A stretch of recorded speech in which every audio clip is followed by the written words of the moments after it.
Rashtrawadi Congress party Dharashiv Kalamb आयोजित गौरी गणपती सजावट स्पर्धा याचा बक्षीस वितरण घेतलेला आहे, संपन्न झालेला आहे। या विधानसभेच्या निमित्तानं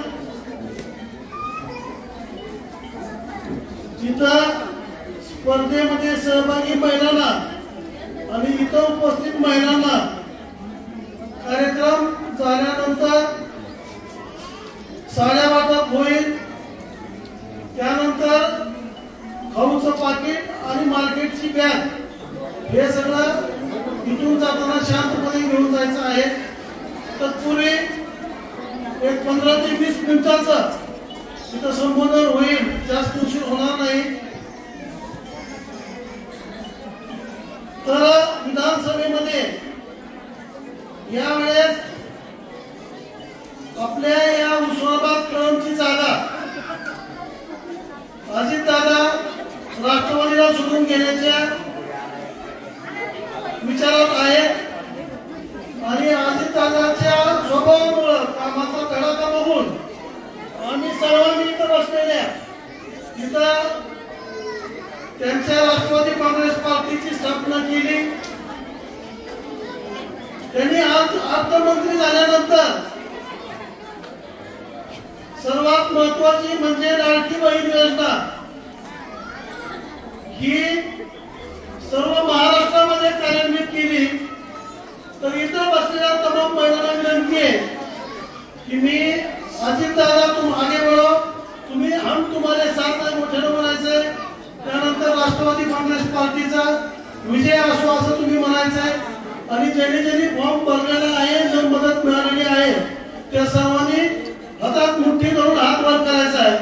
तर ज्यांना लाडकी बहीण योजनेचा फॉर्म भरला आणि 1500 रुपये मिळाले त्यांनी सर्वांनी हात वर करावा ही विनंती आहे।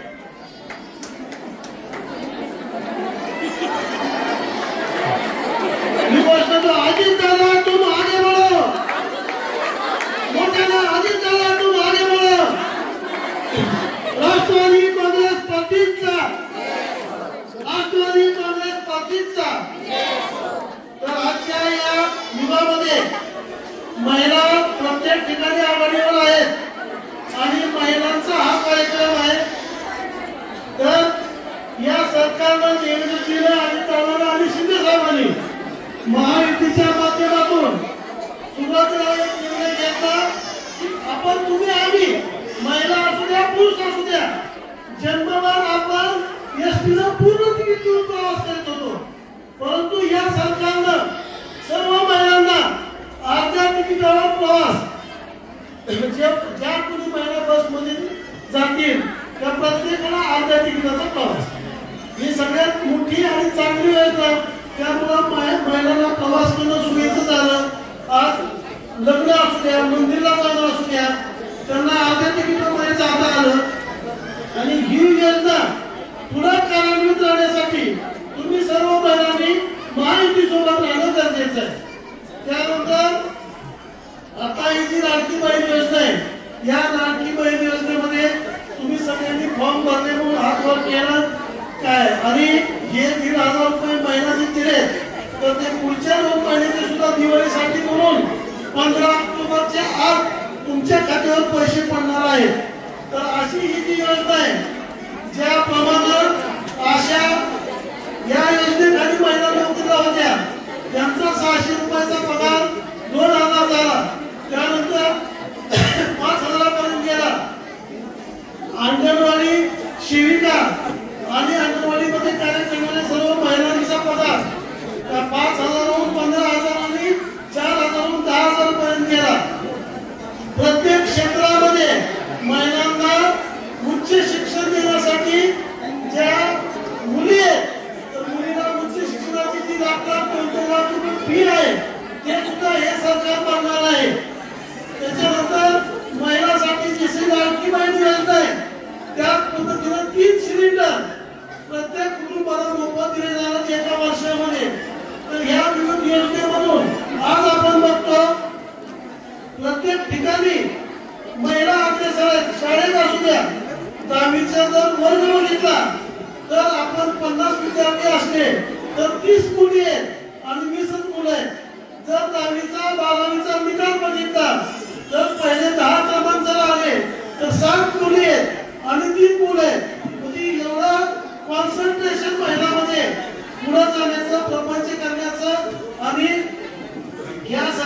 प्रोत्साहन देण्यासाठी हे सरकार कटिबद्ध आहे। तर अशा पद्धतीने एवढंच नाही, शेतकऱ्यासाठी जी योजना आहे, मग आतापर्यंत कधी तुम्ही आम्ही सर्व शेतकरी आहे, तर शेतकऱ्याचं वीज बिल शेतात नाही, यापूर्वी किती 10,000 20,000 असू द्या ते पण माफ केलं, याच्या पुढचं पण माफ केलं नाही, याच्या पुढे शेताचं वीज बिल भरायचं नाही। तर अशा पद्धतीनं हे सरकारचं शेतकऱ्यासाठी सुद्धा धोरण आहे। मग आज महिलांना प्रोत्साहन करण्यासाठी जो निधी लागतो तो निधी उपलब्ध करून देणं काय, आता अधिकाऱ्यांनी मध्ये चार आमदार, आज इथं मुस्लिम महिला मोठ्या प्रमाणात त्या सुद्धा आजार आहेत, 4 आमदार मुस्लिमचे मुंबईमध्ये तिकीट द्यायचं ठरलंय। मग मी आज दादाकडे बसलो होतो, तर आमची दोघांची याच्यावर चर्चा चालू होती, जे म्हणे 4 नाही सुरेश राव, मी 8 लोकांना मुस्लिमांना तिकीट देणार आहे काय त्या दिवशी काका। तर अशा पद्धतीने त्यांनी मला हे केलं की आम्ही सर्व म्हणजे जे काय डायव्हर्शन थोडंसं लोकसभेला झालं होतं मुस्लिम मताचं काय, त्या बाबतीत असू द्या, मराठा मतामध्ये असू द्या, जिथं तिथं आपल्याला कमी मार्क पडली म्हणून आपल्या मुलीला ऍडमिशनला उच्च शिक्षणाला 5 लाख 10 लाख रुपये फी द्यावी लागते, ती सुद्धा फी त्या माध्यमातून उच्च शिक्षणाच्या मोफतच्या माध्यमातून मुलीला दिली जाणार आहे। तर अशा पद्धतीनं सगळ्या योजना त्यांनी कार्यान्वित करायचं ठरलेलं आहे। तर या सर्व विविध योजनेच्या माध्यमातून महिला सक्षम करणं म्हणजे कुटुंब सक्षम करणं, आणि कुटुंब सक्षम करणं म्हणजे राज्य पुढे नेणं।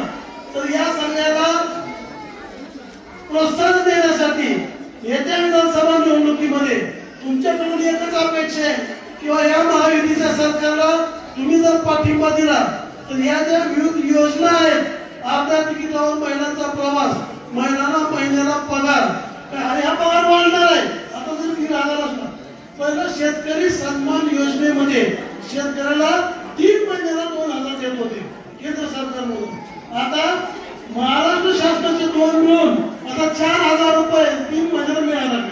म्हणजे पहिलं 3 महिन्याला 2,000 प्रमाणे 4 वेळेस 8,000, तर आता 16,000, म्हणजे अशी वाढ झाली। तसं तुमचा जे 3,000 पगार आहे तो पुढे चालून 3,000वर जाईल, काही ना काही कुटुंबातल्या गरजा भागतील। याचा अर्थ कुणीतरी मतासाठी दिशाभूल करताय असं समजायचं कारण नाही। प्रपंचामध्ये आपला प्रपंच वर येण्यासाठी ज्या काही छोट्या मोठ्या अडचणी आहेत, त्या अडचणी याच्यामध्ये स्वयंभू असतं किंवा माझं पण काहीतरी उत्पन्न आहे, माझ्या पण हातात माझ्या स्वतःच्या नावावर पैसे येत आहेत, म्हणून जे कुटुंबामध्ये सन्मान मिळतो हा सुद्धा सन्मान याच्यामध्ये महत्वाचा आहे।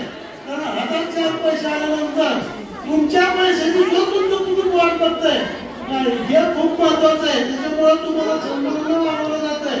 तर अशा पद्धतीनं विविध योजनेच्या माध्यमातून जी काय आपली सेवा केली आहे त्या सेवेला पुढे कार्यान्वित करण्यासाठी, पुढे प्रोत्साहन देण्यासाठी आपण सर्वांनी महायुती बरोबर राहावं, राष्ट्रवादी काँग्रेस बरोबर राहावं, अजितदादा बरोबर राहावं, एवढी विनंती करून मी माझे शब्द संपवतो। जय हिंद।